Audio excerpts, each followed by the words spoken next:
Budget में मातृशक्ति आगे बढ़ने की अमिट छाप है तो कृषि विकास एवं किसानों की खुशहाली का आधार भी है।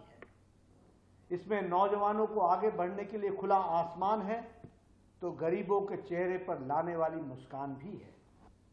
यह बजट आत्मनिर्भर भारत की ऊर्जा से ओतप्रोत और एम्प्लॉयमेंट जनरेशन के प्रति समर्पित बजट है। मैं विकसित भारत की संकल्पना को चरितार्थ करते हुए इस बजट के लिए आदरणीय प्रधानमंत्री श्री नरेंद्र मोदी जी को, वित्त मंत्री श्रीमती निर्मला सीतारमण जी को और उनकी पूरी टीम को मैं अपनी ओर से एवं पार्टी के करोड़ों करोड़ों कार्यकर्ताओं की ओर से हार्दिक बधाई देता हूं और उनका अभिनंदन करता हूं।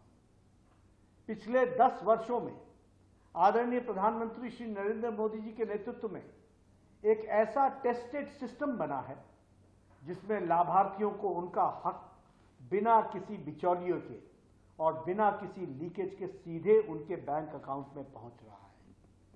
पिछले 10 वर्षों में लगभग 25 करोड़ लोग गरीबी की रेखा से बाहर आ चुके हैं।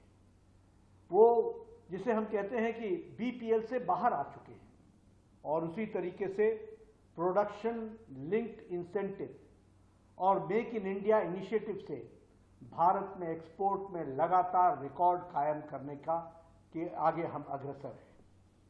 पिछले 10 वर्षों में हमारी इकोनॉमी फॉर्मल इकोनॉमी की ओर अग्रसर हुई है। डिजिटल इंडिया से देश की इकोनॉमी ने न केवल मजबूती पाई है बल्कि अब वैश्विक छाप भी हम छोड़ रहे हैं।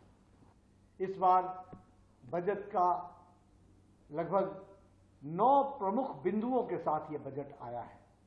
पहला, प्रोडक्टिविटी और रेजिलियंस एग्रीकल्चर के क्षेत्र में। दूसरा, एम्प्लॉयमेंट और स्किलिंग। तीसरा, इंक्लूसिव ह्यूमन रिसोर्स डेवलपमेंट और सोशल जस्टिस। चौथा, मैन्युफैक्चरिंग और सर्विस सेक्टर को बढ़ावा देना। पांचवा, अर्बन डेवलपमेंट। छठा, एनर्जी सिक्योरिटी। सातवां, इंफ्रास्ट्रक्चर। आठवां, इनोवेशन, रिसर्च और डेवलपमेंट। और नौवां है नेक्स्ट जनरेशन के लिए रिफॉर्म्स को लाना।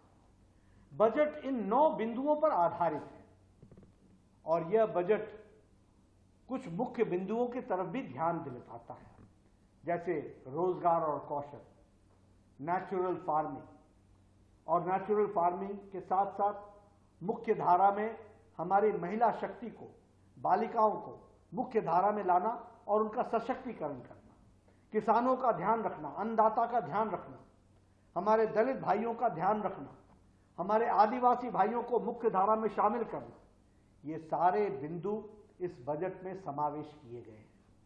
और इसलिए प्रधानमंत्री जनजातीय उत्तम उन्नत ग्राम अभियान शुरू करने का निर्णय एक सराहनीय पहल है, जिसके तहत लगभग 63,000 गांव जो आदिवासी गांव हैं उनको कवर किया जाएगा और लगभग 5 करोड़ आदिवासी भाइयों को इस योजना का लाभ मिलने वाला है।